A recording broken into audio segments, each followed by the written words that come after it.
अस्सलामुअलैकुम everyone, welcome back to my YouTube channel. कैसे हैं आप सब लोग? होपफुली होंगे सब खैर खैरियत से। मैं भी हूँ अल्हम्दुलिल्लाह बिल्कुल फिट एंड फाइन। आज मेरा मूड था बहुत शदीद वाला अच्छा सा कोई ब्रोस्ट खाने को, लेकिन बाहर का मूड नहीं हो रहा था क्योंकि तबीयत थोड़ी सी अभी बेहतर हुई है। तो बाहर का खाऊंगी तो फिर तबीयत ख़राब हो जाएगी और मूड था कुछ अच्छा सा चटपटा सा खाने को। तो मैंने सोचा घर में ही ब्रोस्ट बना लिया जाए। यहाँ मैंने 1 कप मैदा ले लिया है, उसके अंदर मैंने 1 टेबल स्पून भर के कॉर्नफ्लोर डाला है और डाला है अपने टेस्ट के हिसाब से। बाकी आप घर के स्पाइसेस डाल सकते हैं। मैंने थोड़ा सा नमक, थोड़ा सा चिली पाउडर, थोड़ा सा ब्लैक पेपर पाउडर, थोड़ा सा गरम मसाला पाउडर और मैं इसके अंदर डालती हूँ थोड़ा सा जवतरी और जायफल का पाउडर मैंने बना के रखा हुआ है, वो डालती हूँ। उससे बहुत अच्छी ना खुशबू आती है इसके अंदर। तो यहाँ पे इसको अच्छी तरह से मिक्स कर लेंगे और टेम्परेचर आप देख लें, मैंने थोड़ा सा मीडियम फ्लेम पे रखा हुआ है ऑयल को। जब इसके अंदर बबल्स आना स्टार्ट होंगे तब हम इसको स्लो कर देंगे, बहुत ज़्यादा हाई फ्लेम पर नहीं करना। इसमें अभी हल्की हल्की सी वेव्स आ रही थी, मतलब प्रॉपर गर्म नहीं हुआ था, हीट अप होना शुरू हो गया था। तो यहाँ पर मैंने चिकन को दोपहर से ही मैरिनेट करके रख दिया था। तकरीबन 5 आवर्स मैंने इसको मैरिनेट किया था, ज़्यादा टाइम नहीं किया था क्योंकि गर्मी बहुत हो रही है। तो मैंने यहाँ पे कुछ बोनलेस चिकन ले ली थी, जो घर में चिकन अवेलेबल थी। मैंने इसके लिए कोई स्पेशल पीसेस बनवा कर नहीं मंगवाए, जो घर में चिकन अवेलेबल थी बस मैंने उसी के पीसेस के ब्रोस्ट बना लिए थे। यहाँ इसको मैं अच्छी तरह से मैदे के अंदर कोट करेंगे और मैदे के अंदर किस तरह से कोट करना है कि आपके हाथ पे चिकन ना लगे, बस मैं चिकन और हाथ के बीच में ना मैदा आए, तो उससे ना क्रम्स बहुत अच्छे बनते हैं। अगर आप इस तरह से उठा के उसको अलट पलट करते रहेंगे तो उसमें क्रम्स अच्छे नहीं बनते। जैसे वेव्स आ रही होती हैं रोस्ट में, ऐसे लगता है कि हम लोगों ने कॉर्नफ्लेक्स वगैरह लगा के इसको फ्राई करा हुआ है, तो उस तरह की ना लुक आएगी इसमें जैसे बाज़ार की आती है बिल्कुल। बस इस तरह से इसको हल्का हल्का सा झाड़ लेंगे और मैंने बस 1 कोटिंग की है, बहुत ज़्यादा कोटिंग नहीं करी, बहुत हैवी हो जाते हैं फिर वो, क्योंकि घर में ही खाना था और कोई मेहमान वगैरह तो आ नहीं रहे थे, जस्ट अपने लिए ही बनाना था। तो बस मैंने इसमें हल्की सी 1 ही लेयर की कोटिंग करी है और एक्स्ट्रा कोटिंग नहीं करी, वरना आप बाज़ार में जब लेते हैं तो उनकी 2-2, 3-3 लेयर्स की कोटिंग हुई भी होती है उस पर, तो बहुत अच्छा सा क्रम्स बन रहा होता है उसके अंदर। यहाँ पर मैं सारे रेडी करके प्लेट में रख लूँगी और फिर एक साथ फ्राई करूँगी।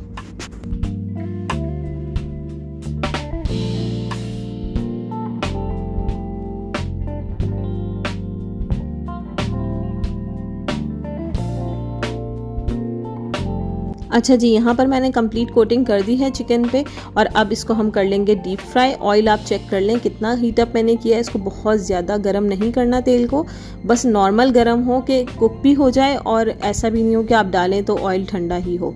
बस नॉर्मल फ्लेम पे हम इसको पहले कुक करेंगे 5 to 7 मिनट्स तक। और अभी मैंने फ्लेम स्लो रखा हुआ है जब मैं इसके अंदर डाल रही हूँ, और अभी मैं इसको थोड़ा सा तेज़ कर दूँगी, मतलब मीडियम फ्लेम पे हम इसको कुक करेंगे 5 to 7 मिनट्स के लिए। और फिर हम इसको 5 to 7 मिनट्स के लिए बिल्कुल स्लो फ्लेम पे कुक करेंगे ताकि ये अंदर से अच्छी तरह से टेंडर हो जाए। और फिर हम इसको फ्लिप कर देंगे ताकि दूसरी साइड से भी अच्छी तरह से हम इसको 5 to 7 मिनट्स के लिए कुक करेंगे। यहाँ पर मैं अब देखेंगे थोड़ा सा टाइट हो चुका है, अब इसको हम थोड़ा सा फ्लेम को स्लो कर देंगे और वेट करेंगे कि अच्छी तरह से अंदर से टेंडर हो जाए।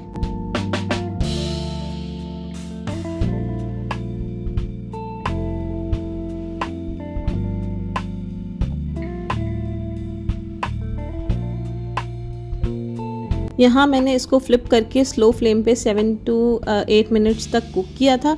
चिकन अच्छी तरह से अंदर से टेंडर हो चुका होगा अब तक तो। और अब हम इसको कर देंगे हाई फ्लेम ताकि ये और ऊपर से क्रिस्पी हो जाए, जैसे बाज़ार का होता है बिल्कुल क्रिस्पी क्रिस्पी ब्रोस्ट, मुझे इस तरह का चाहिए था। तो मैंने इसको हाई फ्लेम पे 5 to 7 मिनट्स और पकाया है आगे पीछे करके, क्योंकि अब ये अच्छी तरह से इस पर चिपक चुका है, बहुत अच्छी तरह से मसाला इसके अंदर रच बस चुका है। तो अब हमें ज़रूरत नहीं है इसको कि हम हल्के हाथ से चलाएं, हम तेज़ हाथ से भी इसको निकालेंगे, हिलाएंगे तो इसके जो क्रम्स हैं वो टूटेंगे नहीं। यहाँ पे आप चेक करें, मैंने बहुत ज़्यादा कोटिंग नहीं करी थी तो इसलिए बहुत हल्के हल्के से क्रम्स हैं। इस तरह हैवी नहीं बना था, हम लोगों ने अच्छे से खा लिया था।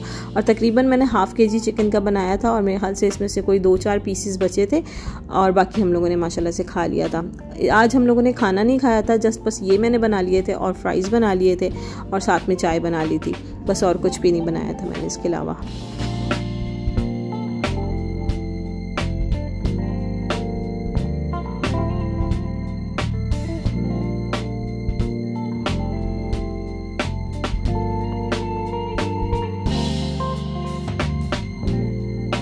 अच्छा जी, एक बैच मेरा कंप्लीट हो चुका था, मैंने उसको स्ट्रेनर में रख दिया था।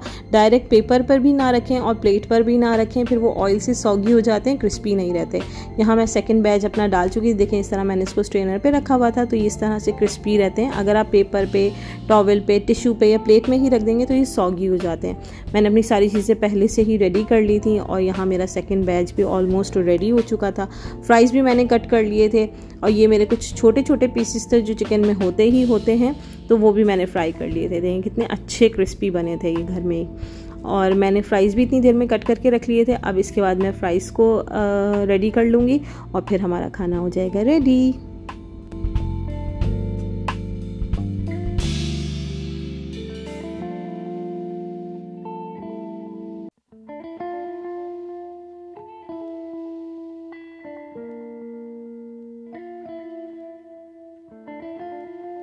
फ्राइज़ के साथ साथ मैं बना रही थी चाय, क्योंकि चाय बहुत ज़रूरी और ये हमारे रात का खाना था। और आपको पता है कराची में तो 10 बजे गैस बंद हो जाती है बिल्कुल, तो मैंने फ़्राइज़ और चाय साथ ही रख दिए थे क्योंकि हम साथ साथ खा रहे थे खाने। तो मुझे फ़्राइज़ ना थोड़े से रेड अच्छे लगते हैं, वाइट अच्छे नहीं लगते। तो रूहान के मैंने पहले ही निकाल दिए थे थोड़े से और अपने मैंने थोड़े से रेड करे थे और मुझे अपना मसाला वगैरह भी डालना था, इसलिए मैंने रूहान के लिए अलग कर लिए थे। आप चिकन की शक्ल देखें, इतने मज़े के बने थे ये ब्रोस्ट के पीसेस। और ना बहुत लाइट सा हैवी रहा, बहुत हैवी नहीं हुआ जैसे हम एक पीस ब्रोस्ट का बाहर खाते हैं कितना हैवी हो जाता है, इस तरह से नहीं था। वो लोग 2-3 कोटिंग करते हैं तो बहुत ज़्यादा हैवी हो जाता है। यहाँ पे अगर आप घर में बना रहे हैं, सिंपल कोटिंग करें हल्की हल्की सी, तो वो आराम से 2-3 पीस भी आराम से खा लिया जाता है। और साइज़ में हमारे घर के छोटे थे, वहाँ के तो खैर बड़े बड़े साइज़ होते हैं, तो वो एक भी बहुत रहता है। रूहान के लिए मैंने कुछ भी नहीं डाला था फ्राइज़ में, जस्ट काली मिर्चें थोड़ी सी डालती थी और थोड़ा सा सॉल्ट डाला था। और यहाँ पे हमारे फ्राइज़ भी रेडी हो गए थे। मैंने इसके अंदर कुछ स्पाइसेस डाले और अपना सॉस वगैरह निकाल लिया था और गरम गरम ब्रोस्ट और चाय और फ्राइज़ से हमने बहुत इंजॉय किया।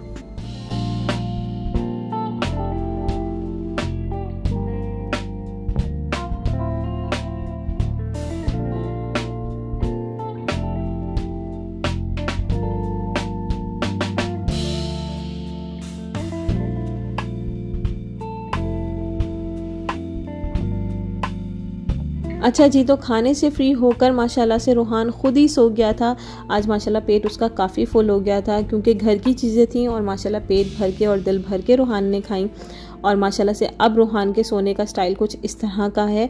नींद आई इसको, पेट में खाना गया, थोड़ी देर ये खेला और इसने अपना पिलो लिया और लेट गया जाके कोने पे और ख़ुद ही बस इसी तरह से पाँव पे पाँव रख कर सो जाता है ये।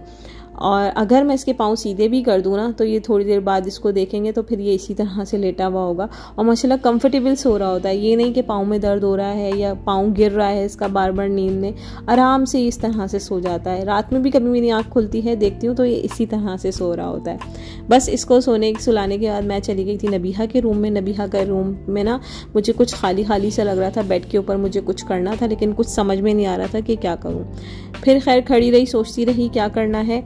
उसका रूम चेक किया क्योंकि कुछ डेकोरेशंस मुझे लगाने थे और फिर मुझे याद भी नहीं था मैंने कौन कौन सी चीज़ें मंगवाई हुई थी दराज से। फिर सोचती रही खड़ी भी और ये इतना खाली खाली सा लग रहा था बेड के ऊपर की जगह, तो मैंने सोचा इसमें कुछ लगना चाहिए। वॉल क्लॉक भी नहीं लगी हुई थी नबीहा की। फिर मैंने सोचा कि सुबह उठ के कुछ करते हैं। तो यहाँ पर जी नेक्स्ट डे स्टार्ट हो गया था। सुबह उठते ही मैंने कील और हथौड़ी उठाई और मैंने ठोक दी 4 कीलें यहाँ पर। ये शेल्फ्स मैंने दराज से ऑर्डर करी थी और मैंने अभी तक रखी हुई थी, इसको लगाई कहीं पर भी नहीं थी। तो सोचा यहाँ पर नबीहा के फर्नीचर के साथ ये वाइट और ब्राउन बहुत अच्छी लगेगी क्योंकि नबीहा की वॉल क्लॉक भी ऐसी ही थी, तो मैंने इसलिए उसके साथ इसको लगा दिया और ये बहुत अच्छा लग रहा था। फिर जी मैं किचन में आ गई थी। बनानी थी मुझे बिरयानी मटन की। मोहसिन की फरमाइश थी कि मटन की बिरयानी बना लो, बस वो मैंने बनाई जल्दी जल्दी से। उसकी मैंने कोई रिकॉर्डिंग नहीं करी, वही बेसिक सी बिरयानी है। मैं आपके साथ पहले भी इसकी रेसिपी शेयर कर चुकी हूँ, लेकिन मटन और चिकन की बिरयानी में बहुत ज़्यादा फ़र्क होता है और मुझे ज़्यादातर बीफ और मटन की ही बिरयानी अच्छी लगती है, चिकन की ज़्यादा पसंद नहीं है। तो यहाँ पर मैंने रूहान के लिए थोड़े से आलू भी ऐड कर दिए थे, थोड़ा सा कुकम्बर कट किया। और आज मैंने बना लिया था सुबह उठते ही कस्टर्ड और जेली बच्चों के लिए, और मीठे का मेरा भी बहुत दिल कर रहा था। बच्चों का तो खैर बहाना है, लेकिन मैं खुद बड़ी क्रेविंग हूँ मीठे के मामले में। मेरी क्रेविंग्स ख़त्म ही नहीं होती हैं बस मीठे की। तो यहाँ पर खाना खाने के बाद मैंने इसको अच्छी तरह से, सुबह से ही मैंने इसको रख दिया था, मैंने इसको अच्छी तरह से चिल किया और फिर खाने के 1 से 1.5 घंटे के बाद हम लोगों ने मीठा खाया। फ़ौरन नहीं खाया क्योंकि बिरयानी इतनी टेस्टी बनी हुई थी, उसके बाद कुछ दिल नहीं कर रहा था खाने का।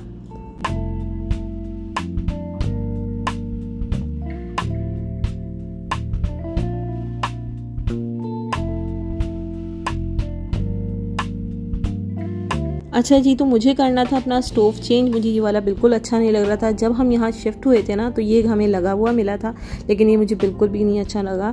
तो मैंने मोहसिन को बोला मुझे न्यू स्टोव दिला दें ताकि मैं ये चेंज कर लूँ। तो बस न्यू स्टोव हमारा लगा, और उसके बाद जो किचन की हालत हुई वो आप खुद देख सकते हैं। और अब की जो वीडियोस आएंगी वो अब हमारे नए स्टोव के साथ, नई रेसिपीज़ के साथ आएंगी, तो आप लाजमी चेकआउट कीजिएगा।